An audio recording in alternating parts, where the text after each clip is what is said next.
Welcome back to the deep dive. Today, we're really cutting through the noise to give you a shortcut to being well informed. Our mission is a deep dive into something pretty fundamental: how AI copilots are changing, well, frankly, disrupting one of the most tedious parts of corporate life. That's finding information buried deep inside massive internal knowledge bases. You know the feeling, right? If you work anywhere large, you know the sheer frustrations, that constant inefficiency of the old ways, the legacy document searches. You're trying six different keyword combinations, just hoping you stumble across the right version of, say, a compliance doc. Or maybe spending what feels like 45 minutes just to confirm a simple process that should take 30 seconds. So today we're looking beyond just the annoyance. We're examining this fundamental shift towards technologies that promise a really precise, context-aware path to knowledge. Yeah, absolutely. And what we're seeing, it's really far beyond just a simple search engine update. It's more profound. For modern businesses, this is actually a core infrastructural pivot. Companies are realizing the cost of what we call knowledge latency. Employees just waiting for data, it's just too high. So they're actively discarding that traditional keyword dependency, and they're replacing it with these advanced AI architectures. They're designed specifically to streamline retrieval, and this is crucial. Understand the intent. We're moving from just finding words to actually finding answers. Okay, let's unpack that shift then, because that seems like the absolute core concept here. Most of us were conditioned by decades, really, of search bars where you type a term, you expect an exact match. That's how it works. So what makes this new AI-powered approach, this semantic search, so revolutionary? How does it actually get past that old model? Right. The core difference fundamentally is moving from just matching letters, lexical matching, to conceptual understanding. Think about traditional keyword search. It's simple, but it's brittle. It looks for the exact text matches. So if your company policy document says vacation entitlement, but you, the user, search for paid time off, right? A basic keyword search often just misses the relevant document entirely. Or worse, it buries it under a pile of irrelevant hits. Semantic search completely changes the game here. It enables the AI to understand the meaning, the context, and like I said, the intent behind your query. And it does this regardless of the specific words you used. It effectively bridges that gap between, normal conversational language, how you'd actually ask a question, and structured corporate language, how the answer might be formally written down. That sounds like a pretty monumental task, though. If the system isn't just matching the specific words I type, what's the mechanism? What's the AI actually using to kind of grasp that context? How does this sophisticated knowledge agent really understand what I mean? Yeah, this is where we get into let's say, the heavy lifting of machine learning. The AI doesn't read the words in the way we do. It translates them. It transforms both your search query, the thing you type in, and every piece of content in the document repository. It turns them into what are called vector representations. You can sort of think of this as turning language into complex mathematical coordinates. Seriously. These vectors, they get placed in this massive multi-dimensional space. And in that space, concepts that are semantically similar ideas that mean basically the same thing, even if the phrasing is wildly different, they end up physically clustered together. The AI then just measures the conceptual distance between your query's vector and all the document vectors. So it stops matching text strings and starts matching the underlying ideas.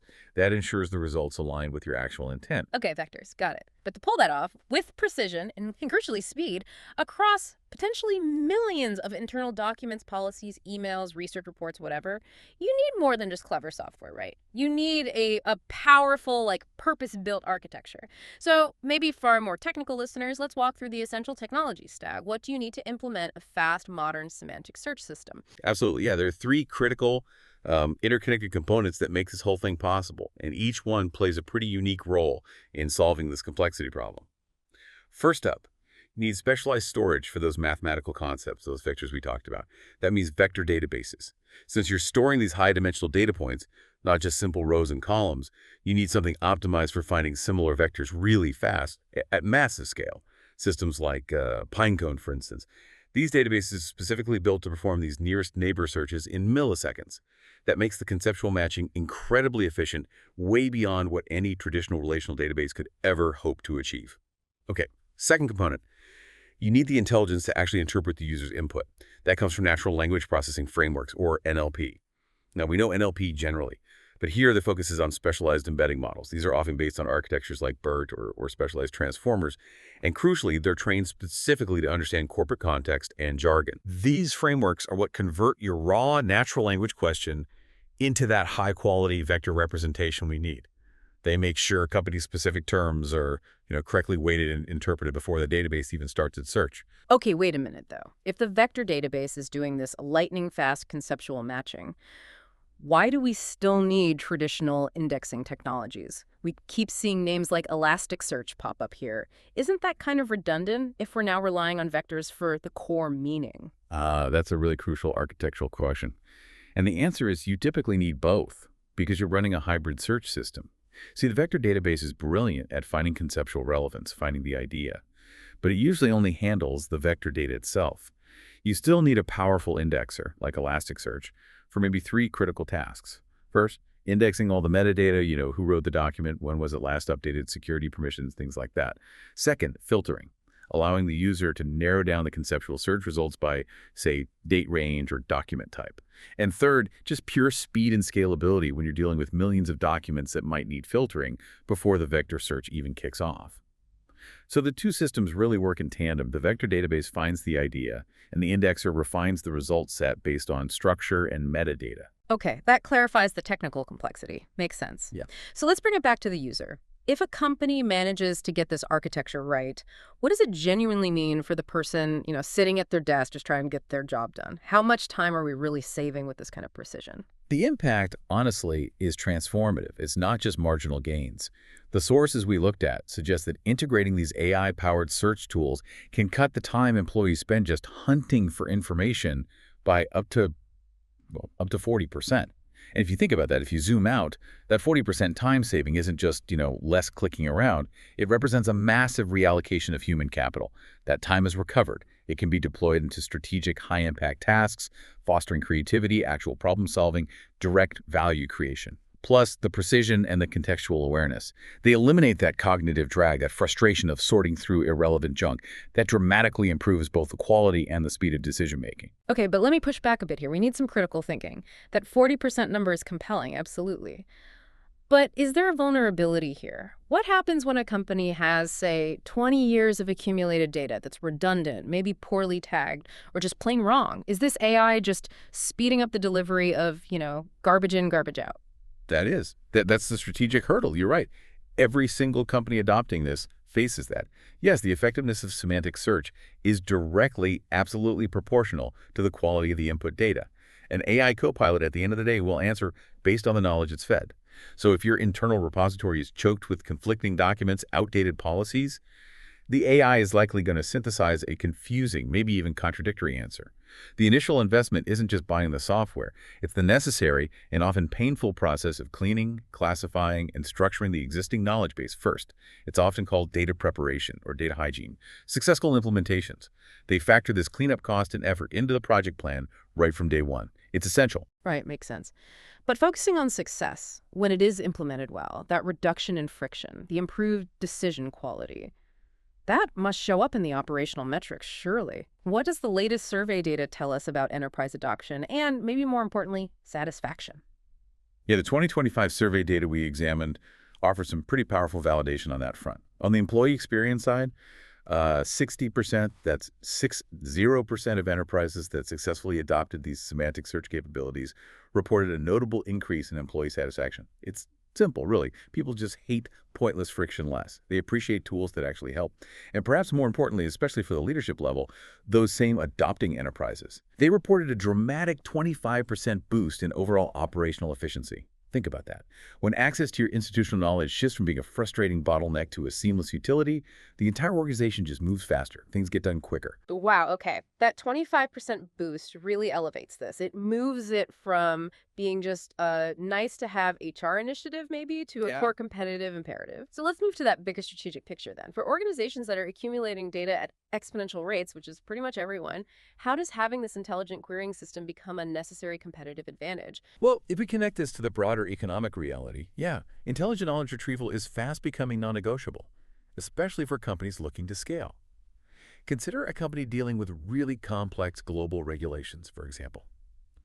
Now, if your competitor can instantly verify compliance across hundreds of jurisdictions using their AI copilot, and meanwhile you're still relying on a team of humans manually sifting through stacks of PDFs, well, you immediately sacrifice speed, agility, and probably accuracy too.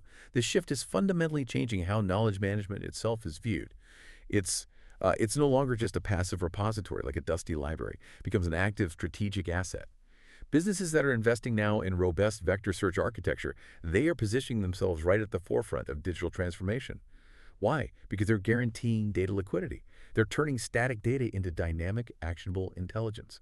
And that is what fuels faster product development cycles, better customer service, smarter decisions across the board. Okay, so looking ahead then, we're seeing breakthroughs constantly happening in NLP models, specialized vector indexing techniques. If we project out, say, 3 to 5 years down the line, what can you, the listener, who now understands hybrid search and vector databases, what can you expect from the next evolution of these AI copilots? That's a great question. The current systems are primarily reactive, right? You ask a question, you get an answer back. The next stage, I believe, is proactive knowledge generation. We should expect even more sophisticated systems. Systems that don't just find a relevant document, but can synthesize insights across multiple documents, multiple data types even, to provide really comprehensive answers. Imagine, for example, the system recognizing a subtle pattern of customer complaints emerging in support tickets, and then proactively generating a synthesized report, highlighting the issue for the product team before they even ask for it. How?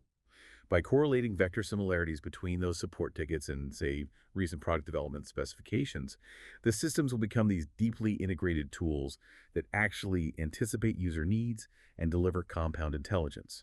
It moves us closer to truly informed, highly efficient, and much more adaptable teams. Okay, so let's recap this deep dive. AI copilots, really powered by this architectural marriage of vector databases and NLP frameworks, working together in a hybrid model. They are the engine driving enhanced speed and truly context-aware results in document retrieval. We are moving decisively, it seems, from just matching keywords to understanding conceptual intent using these vector representations, and that's unlocking significant, measurable productivity gains. Exactly. And this brings us to an important question, maybe something for you, the listener, to mull over. If the consensus among companies already adopting this technology is showing a 25% boost in operational efficiency, and knowing that there is, yes, a significant initial investment required, especially for that data preparation and the tech integration, what is the current competitive cost of not doing it? What's the cost of organizational inertia right now? How much is that potential 40% wasted search time actually costing your team's ability to innovate and compete effectively in the market today? A compelling question to leave us with. That is all the time we have for this deep dive. Thank you for joining us.